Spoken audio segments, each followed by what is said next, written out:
السلام علیکم ورحمۃ اللہ وبرکاتہ۔ بسم اللہ الرحمن الرحیم۔ اللہ کے بابرکت نام سے شروع کرتے ہیں جو بڑا مہربان اور نہایت رحم کرنے والا ہے۔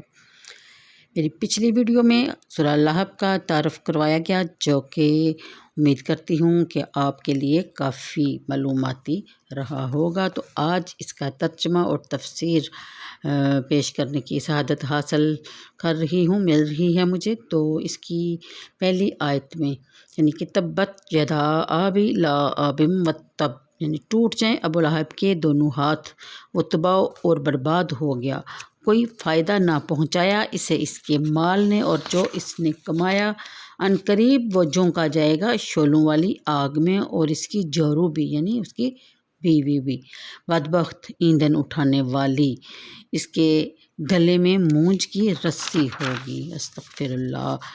یہ الفاظ حضرت محمد صلی اللہ علیہ وسلم کے چچا ابو لہب کے بارے میں اور اس کی بیوی کے بارے میں استعمال کیے گئے۔ استغفر اللہ۔ تبت کا لفظ خسران اور نامرادی اور بربادی کے معنی میں استعمال ہوتا ہے۔ معنی تبت حسرت، وکیلا خابت، وکیلا علاقت۔ جب نبی کریم صلی اللہ علیہ وسلم پر یہ آیت کریمہ نازل ہوئی، وَأَنذِرْ عَشِيرَتَكَ الْأَقْرَبِينَ، یعنی کہ اپنے قریبی رشتہ داروں کو ڈرائیے، اس ارشاد الہی کی تعمیل کے لیے نبی کریم صلی اللہ علیہ وسلم صفا کی پہاڑی پر کھڑے ہوئے اور یا صباحاً بلند آواز سے کہا۔ عرب کا دستور تھا کہ جب کوئی ناگہانی آفت آ جاتی اور لوگوں کو امداد کے لیے بلانا مقصود ہوتا تو صباحاً کے الفاظ سے ندا کرتے۔ لوگوں نے جب یہ ندا سنی تو بھاگتے ہوئے صفا کی پہاڑی کے دامن میں آ پہنچے، اور جو خود حاضر ہونے سے قاصر تھے انہوں نے حقیقت حال دریافت کرنے کے لیے اپنے نمائندے بھیج دیے۔ جب سارے قریش قبیلے جمع ہو گئے تو نبی کریم صلی اللہ علیہ وسلم نے فرمایا کہ اگر میں تمہیں یہ بتاؤں کہ اس پہاڑ کے پیچھے سے دشمنوں کا گھڑ سوار دستہ تم پر حملہ کرنے کے لیے آ رہا ہے تو کیا تم میری اس بات پر تصدیق کرو گے؟ سب نے بیک زبان جواب دیا کہ بے شک ہم آپ کی تصدیق کریں گے، کیونکہ ہم نے آج تک آپ کی زبان سے سچ ہی سنا ہے۔ نبی کریم صلی اللہ علیہ وسلم نے فرمایا تو میں تمہیں مطلبہ کرتا ہوں کہ اگر تم شرک سے باز نہ آئے تو خداوند عالم کا عذاب تمہیں نیست و نابود کر دے گا۔ ابو لہب جو حضور صلی اللہ علیہ وسلم کا چچا تھا، اور اس نے انگلی اٹھا کر اشارہ کیا اور گستاخی کرتے ہوئے بولا، تب لک اما جمعتنا الا لہذا۔ اللہ تعالیٰ کو اس گستاخی سخت ناپسند گزری، اپنے حبیب کریم صلی اللہ علیہ وسلم کے بارے میں سخت ناگوار گزری، اور انتہائی غضب اور ناراضگی کا اظہار کرتے ہوئے فرمایا کہ ابو لہب کے دونوں ہاتھ ٹوٹ جائیں، جن ہاتھوں کی ایک انگلی سے بے ادبی کی اس نے میرے محبوب کی، وہ دونوں ہاتھ ٹوٹ جائیں، انہیں کبھی اپنے مقصد میں کامیابی حاصل نہ ہو، یہ بد دعا ہے۔ وتبت فرمایا کہ وہ تباہ و برباد ہو گیا، وہ ٹوٹ پھوٹ کر رہ گیا، اس کا جسم ریزہ ریزہ کر دیا گیا، اور جو اللہ تعالیٰ نے ارشاد فرمایا تھا اسے پورا ہونے میں زیادہ دیر نہ لگی۔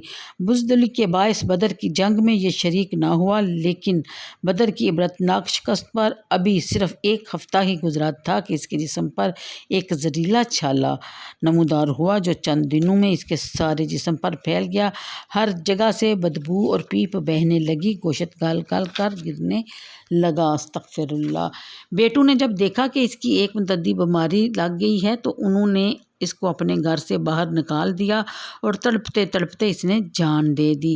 اب بھی اس کی نعش کو ٹھکانے لگانے کے لیے کوئی عزیز و قارب اس کے قریب نہ گیا۔ 3 دن تک اس کی لاش پڑی رہی۔ جب اس کے دفن اور بدبو سے لوگ تنگ آ گئے اور اس کے بیٹوں کو لعنت ملامت کی، تب انہوں نے چند حبشی غلاموں کو اس کی لاش ٹھکانے لگانے پر مقرر کیا۔ استغفر اللہ۔ یہ تھا مکہ کا رئیس جو نبی کریم صلی اللہ علیہ وسلم کا چچا بھی تھا، لیکن اس کو اپنے یعنی اللہ کے محبوب حضرت محمد صلی اللہ علیہ وسلم سے خدا واسطے کا بیر تھا، اس لیے اللہ تعالیٰ اس کی عاقبت اور دنیا دونوں ہی خراب کر دیتا ہے۔ جو اس کے پیارے محبوب حضرت محمد صلی اللہ علیہ وسلم سے عداوت اور بغض رکھتا ہے۔ اللہ تعالیٰ ہم سب کو بلکہ آنے والی نسلوں میں سے کسی کو بھی اس گندے فعل کی توفیق نہ دے، اور ہمارے دلوں میں اپنے محبوب کے لیے محبت مزید کوٹ کوٹ کر بھر دے۔ تو پھر اتنے بڑے قوم کے سردار اور مکہ کی چوٹی کے 4 رئیسوں میں سے ایک رئیس کا یہ حشر اللہ تعالیٰ کے غضب ہی کا نتیجہ ہو سکتا ہے۔ اولاد اپنے باپ کو یوں قسم پرستی کے عالم میں نہیں چھوڑا کرتی، مرنے کے بعد اس کی لاش کو یوں گلتے سڑتے نہیں دیکھ سکتے، لیکن جب اللہ تعالیٰ کا غضب آتا ہے تو اولاد کے دل میں محبت یا ظاہرداری کے جذبات بھی ختم ہو جاتے ہیں۔ اس کا وہی حشر ہوتا ہے جو اس گستاخ بارگاہ نبوت کا ہوا۔ سارے اہل مکہ نے دیکھا کہ مصطفیٰ کریم صلی اللہ علیہ وسلم نے اپنے رب کی طرف سے جو یہ پیشین گوئی کی تھی کہ وہ حرف بحرف پوری ہوئی، نعوذ باللہ کے۔ بعض علماء کا خیال ہے کہ تبت کا یہ جملہ خبر ہے اور تبت بھی جملہ خبریہ ہے اور اس سے مراد تاکید ہے، لیکن علامہ قرطبی نے فرمایا کہ یہ قول نقل ہے کہ تبت یدا یہ بد دعا ہے اور تبت جملہ خبریہ ہے۔ پہلے فرمایا ایسا ہو جائے، پھر بتایا ایسا ہوگا۔ ابو لہب کا نام عبد العزیٰ تھا۔ اپنے حسن و جمال اور چمکتے ہوئے چہرے کی وجہ سے اس نے اپنی کنیت ابو لہب رکھی تھی۔ اللہ تعالیٰ نے اس کی کنیت ذکر کی اور اس کا نام ذکر نہیں کیا۔ اس کی ایک وجہ تو یہ بتائی گئی ہے کہ وہ اپنے نام سے زیادہ اپنی کنیت سے مشہور تھا، اور دوسری وجہ یہ کہ عبد العزیٰ عزا کا بندہ یہ نام اس قابل نہ تھا کہ اسے قرآن کریم میں ذکر کیا جاتا۔ پھر یہ مکہ کے 4 دولت مندوں میں سے ایک تھا اور اس کے پاس 8 سیر سے زیادہ سونے کی اینٹیں تھیں۔ دیگر جائیداد، سامان اور مال مویشی اس کے ماسوا تھے اور صاحب اولاد بھی تھا۔ اس کے کئی لڑکے تھے جو اس کی موجودگی میں پورے جوان تھے، لیکن جب اللہ تعالیٰ نے اسے پکڑا اور ایک زہریلا آبلہ اس کے جسم پر نمودار ہوا تو سارے نوکر، خادم، بھائی، رشتہ دار، حتیٰ کہ اس کے اپنے فرزند بھی اس کو تڑپتا چھوڑ کر چلے گئے۔ اس دنیا ہی میں اس نے دیکھ لیا کہ جس دولت کی کثرت پر وہ فخر کیا کرتا تھا، جن بیٹوں پر اس کو بڑا ناز تھا، مصیبت کے وقت وہ اسے بے یار و مددگار چھوڑ کر چلے گئے۔ استغفر اللہ۔ اور اس کے ذرا کام نہ آئے۔ ماں کا سبا کا معنی بعض علماء نے اولاد ہی کیا ہے۔ پھر اگلی آیت کے مطابق آج یہ میرے محبوب کی جناب میں گستاخی کرتا ہے، بے ادبی سے انگلی کا اشارہ کرتا ہے اور بڑی ڈنکیں مارتا ہے۔ قلیل عرصے کے بعد ہم اسے اس گستاخی کا مزہ چکھائیں گے اور ایسی آگ میں جھونکیں گے جس میں شعلے اٹھ رہے ہوں گے۔ پھر بیان فرمایا گیا اس کی بیوی کے بارے میں۔ اس کی بیوی کا نام اروا تھا، وہ کنیت جمیل تھی۔ یہ ابو سفیان کی بہن تھی اور بینگی بھی تھی، اور اس کے دل میں حضور صلی اللہ علیہ وسلم کی عداوت کوٹ کوٹ کر بھری ہوئی تھی۔ اسلام دشمنی میں یہ اپنے بدبخت خامد سے کہیں طرح بھی پیچھے نہ تھی۔ اس کا مشغلہ تھا کہ دن کے وقت جنگل میں نکل جاتی، خاردار لکڑیاں چنتی رہتی اور گٹھا باندھ کر اٹھا لاتی، اور رات کے وقت اس رستے میں کانٹے ڈال دیتی جس رستے سے نبی کریم صلی اللہ علیہ وسلم نے گزرنا ہوتا۔ اور پھر جب یہ صورت نازل ہوئی تو یہ سن کر آگ بگولا ہو گئے اور اپنے مٹھیوں میں سنگریزے بھر کر نبی کریم صلی اللہ علیہ وسلم کی تلاش میں نکلی کہ جہاں ملیں گے ان پتھروں سے خبر لوں گی۔ حضور صلی اللہ علیہ وسلم کعبہ کے پاس بیٹھے تھے۔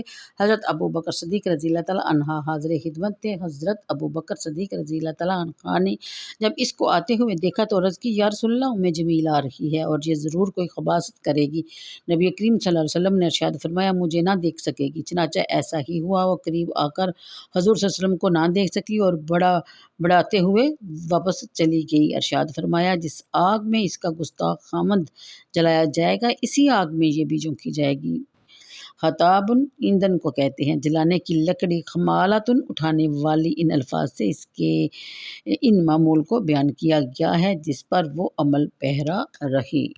حمالۃ الخطاب کا ایک اور مفہوم بھی بیان کیا گیا ہے، جو شخص لوگوں کے درمیان چغلی خوری کرے۔ اس کے بارے میں بھی کہتے ہیں، جب کوئی شخص لوگوں کے درمیان چغلیاں کھائے اور مخالفت کی آگ کو اور بھڑکائے، اس کے لیے یہ لفظ استعمال کیا گیا ہے۔ ایسے شخص کی حدیث پاک میں بھی بڑی مذمت کی گئی ہے۔ اگلی آیت میں جید گردن، خبلہ رسی، مسدہ مونج، جمیل کے بارے میں خصوصی طور پر یہ الفاظ استعمال کرنے میں یہ راز ہے کہ وہ مکہ کی رئیس اعظم کی بیوی تھی۔ اس کے گلے میں جواہرات کا گراں بخا ہار ہوا کرتا تھا۔ وہ کہتی تھی، یعنی کہ لات و عزا کی قسم، میں موتیوں کی اس بیش قیمت ہار کو فروخت کر کے محمد صلی اللہ علیہ وسلم کی دعوت میں خرچ کروں گی۔ تو اللہ تعالیٰ فرماتے ہیں کہ اس اکڑی ہوئی گردن میں جس میں آج بڑا قیمتی ہار ہے، ہم مونج کی رسی ڈال کر اسے جہنم میں گھسیٹیں گے جو 70 گز لمبی ہوگی۔ بعض روایات میں یہ بھی آیا ہے کہ وہ حسب معمول ہاردار لکڑیوں کا گٹھا سر پر اٹھائے